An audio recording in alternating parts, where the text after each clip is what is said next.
Section 121 का हम illustration यहाँ पढ़ेंगे। जो एस्टॉपल के बारे में बात करते हैं, चैप्टर 8 में कवर किया गया है। सेक्शन 121 प्रोविज़न है। इन शॉर्ट अगर हम देखें, इससे पहले मैंने एक वीडियो डाला है जिसमें मैंने इस डेफिनेशन को अच्छी तरह से डायरेक्ट रीडिंग करके और समझाया है। एक ही वीडियो में सारा सब कुछ नहीं डालना, पर्पस यही है कि हर एक सेक्शन को जब भी टाइम मिले समझ लो डायरेक्ट को।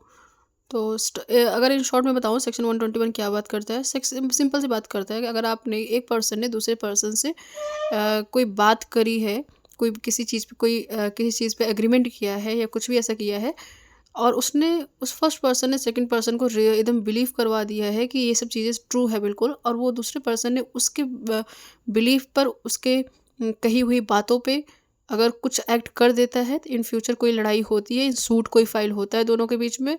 तो ना ही जो पर्सन कहा है, जिस पर्सन ने कहा है, जिसने रीज़न टू बिलीव मतलब जिसने बिलीव करवाया उस पर्सन को, इन फ्यूचर मना नहीं कर सकता, ना ही वो, ना ही उसका कोई रिप्रेजेंटेटिव। जो बात कही गई थी वही बात ट्रू मानी जाएगी, बस इतना है। स्टॉपल मतलब रोक लगा दिया जाता है उसकी कही हुई बातों पे। स्टॉपल यही था। अब हम इसमें इलस्ट्रेशन को ध्यान से पढ़ेंगे, ज़्यादा इलस्ट्रेशन नहीं है। इसका इलस्ट्रेशन जो है वो बात करता है कि ए जो है इंटेंशनली और falsely led be to believe that certain land belong to A.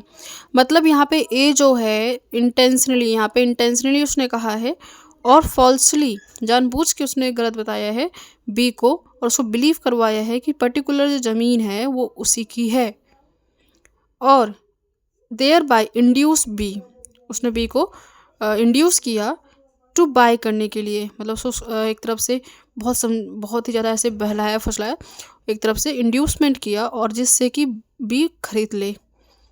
The land afterward become a property of A, the land afterward become a property of A and C seek to set aside the sale on the ground that at the time of the sale he has no title।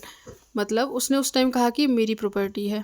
देखो इसमें meaning क्या कह रहा है कि पहले उसने जब बेचते समय उसने कहा बी को ये प्रॉपर्टी मेरी ही है, बट उसकी प्रॉपर्टी उसके नाम नहीं थी। इन फ्यूचर में आती वो प्रॉपर्टी उसके नाम, ठीक है। अब इन फ्यूचर क्या हुआ, इन रियल उसके पास उसके नाम की प्रॉपर्टी हो गई, ए के नाम से वो प्रॉपर्टी अब रियल हो गई उसी के ही नाम से, पहले नहीं थी।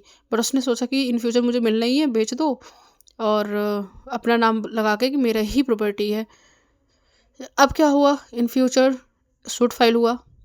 वो क्यों? क्योंकि उसने कहा कि ये प्रॉपर्टी जो है, इसका जो टाइटलशिप है, जब मैं सेल कर रहा था उस टाइम मेरे पास नहीं थी। ए ने कहा बी से, मतलब कोर्ट में उसने कहा कि ए ने कहा कि ये प्रॉपर्टी पहले मेरे पास नहीं थी, सिर्फ मेरे नाम से थी, नाम से नहीं थी, सिर्फ मतलब मुझे मिल जाती, ऐसा था एक्सपेक्टेशन, बट कंफर्म नहीं था। अब जाके उस टाइम मैंने बेचा था तो वो मेरे नाम नहीं थी, अब जाके इस टाइम ये प्रॉपर्टी मेरे नेम हुई है।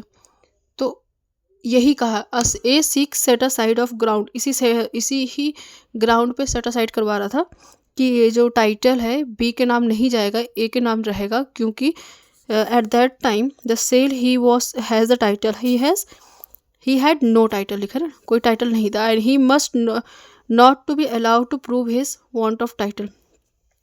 अब यहाँ पे इस चीज़ को उसको प्रूफ करने की ज़रूरत नहीं है, ना ही बी प्रूफ करेगा ना ही ए प्रूफ करेगा। यहाँ पे कंफर्म है क्योंकि यहाँ पे स्टॉपल है।